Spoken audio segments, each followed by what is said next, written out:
Hello, my name is Noah Cook, and welcome to the Film Format Podcast. Today I am joined by my co host, Alexander Maley.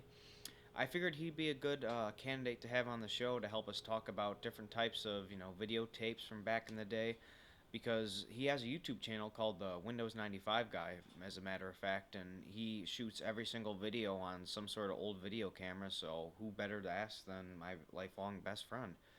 So, welcome to the show. Thanks for having me on here. So I guess if you could sort of help us navigate, the history of different tapes or how the idea of putting video onto a sort of tape format within this sort of plastic box, became a thing, if you will. Well, it starts in the 40s with reel to reel tape, and that was used for audio, which he covered slightly in the last episode. And it started out with just one channel, so it was mono, and then over time you got two channels, so stereo. Then you had four channel, which allowed it to be like two-sided tape, so you could play through one side then play through the other. And then that allowed people and companies, I should say, to have just a good format for recording your audio, whether it being dictation or like your favorite band or like a movie soundtrack. And later on, you had something called 8-track, which was really just, it was just a tape and it was just infinite loop. It wasn't really the best, but Cars had them in there and stuff like that. It was something in the 70s. Then after that, in 1962, Philips came up with the compact cassette, which is just, as we know, is a cassette tape. And that was like the end of audio cassettes anyway. And that allowed people to have Walkmans or like dictation devices or, people's car audio, all of that. Like it was just super portable and everyone used them. But from that technology, they came up with video cassettes later on. But uh, the first use of it being 1951 in the Bing Crosby show. They used just old camera. It used something called a VCT, which is a video cathode ray tube, like in your TV. And then later on, like 80s, 90s, they came up with like an LCD version of it to make it smaller, obviously. And that was the first aspect of it being used. Then 1975, Sony created the Betamax, which was the first tape format that was like easily used consumer wise or even professional wise. We don't have one on the table here, but it's a little bit smaller than a VHS tape, just slightly.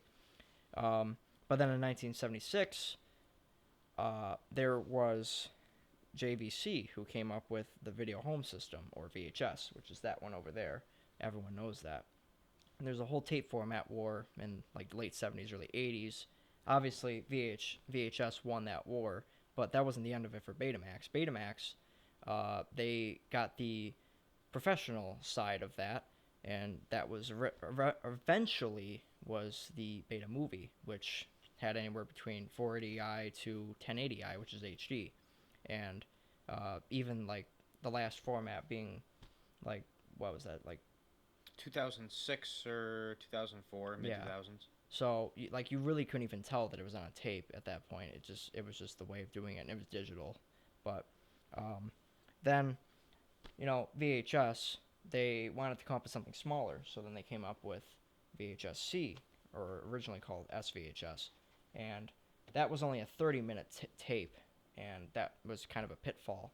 But the cool thing was is you can stick it into an adapter and you can use it in a VCR, just whatever thing that used VHS. But then sometime in the late 80s, early 90s, they came up with 8 millimeter, which was another tape format, and you can see the size difference. They're pretty similar, but this is a little bit thicker, the VHS-C. And if I may add, 8 millimeter is the first videotape to be quote unquote digital in some ways. Like, for instance, one of my first cameras and one of my favorite cameras that I actually own is a Sony camera from like 1998. And it was one of the first 8 millimeter tapes to actually have some sort of digital sensor that encrypted on the tape to, reproduce video. It wasn't, the same as the old, and it wasn't. It basically wasn't the same as VHS or VHS-C. I mean, there was 8 millimeter tapes that were analog, but it was sort of the camera technology enabled these tapes to turn into digital. So that then led on to the next format, which was mini DV, and that became the first fully digital tape format available to the public. And with 8 millimeter, any tape, it didn't matter what it was. There's no difference. You could encode on a digital or analog, which was pretty neat. It made it easy, but you couldn't play a digital tape in an analog player or vice versa. It just didn't really work. I think you could use analog tapes in a digital though. It kind of knew what to do. Yeah, it was with my camera especially because I had an instance where I had digitized some old tapes. I could play back analogs on my digital 8 millimeter camera, but when it came to playing digitals on an analog, it wouldn't work. So that was one of the the cons that came to the 8 millimeters was sometimes you couldn't play certain tapes in certain cameras due to the digital analog aspects within them. But with mini DV, however, it was only digital. But some of these cameras used these to do widescreen or the standard definition. But you could play either one in either one of them and just have either squished or just look normal.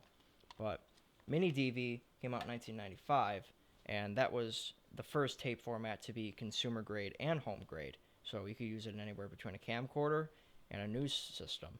And these they had the small ones and they had the big ones, which were I'd say probably about maybe the third size of a VHS, and all that was the same tape as this, just longer, so you could have more runtime.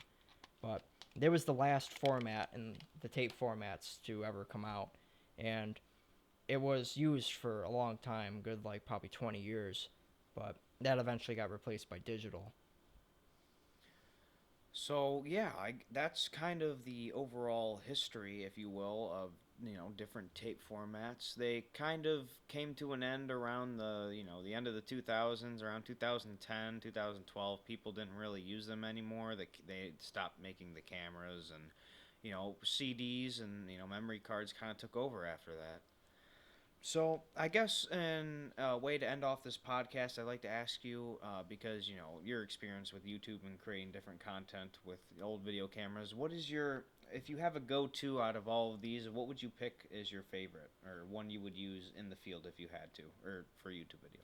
By far, I would say, I mean, other than what I always went by, camera for whatever I'm reviewing or whatever, VHS, it's not really the best quality and it's obviously big. VHS-C, I don't like that it's 30 minutes. It's too short, but a good format to get into if you ever want to do retro YouTubing or vlogging or whatever is 8 millimeter. You can either get a digital one or an analog. It doesn't really matter. They're both very good. Obviously, digital's better, but you get 2 hours out of these, and just good audio, good video. It's just a solid format. They're reliable, but like mini DV, it may be better quality, but in my situation, I've had way too many issues with just tapes getting corrupted. I'd have to agree. I feel like mini DV with the full-on digitalness because when we erase tapes, we use a strong magnet to do so. And with the digital tapes like mini DV and sometimes even the 8 millimeter, if they're specifically digital, they just don't quite work as well. Or sometimes if you use them a lot, they tend to wear out quicker. So I'd say my favorite is 8 millimeter too. But well, thanks. I enjoyed having you on the podcast today. You were help. You really did a lot of good information you gave to the viewers there. So I appreciate that, and thanks for having you on. Thanks for having me on. Well, everybody, thanks for listening in. Be sure to tune in to our next and last episode. We'll be covering CD and DVD. SD cards, basically, digital formats, memory cards, CDs, that type of stuff. So thank you for listening, and see you on the next episode.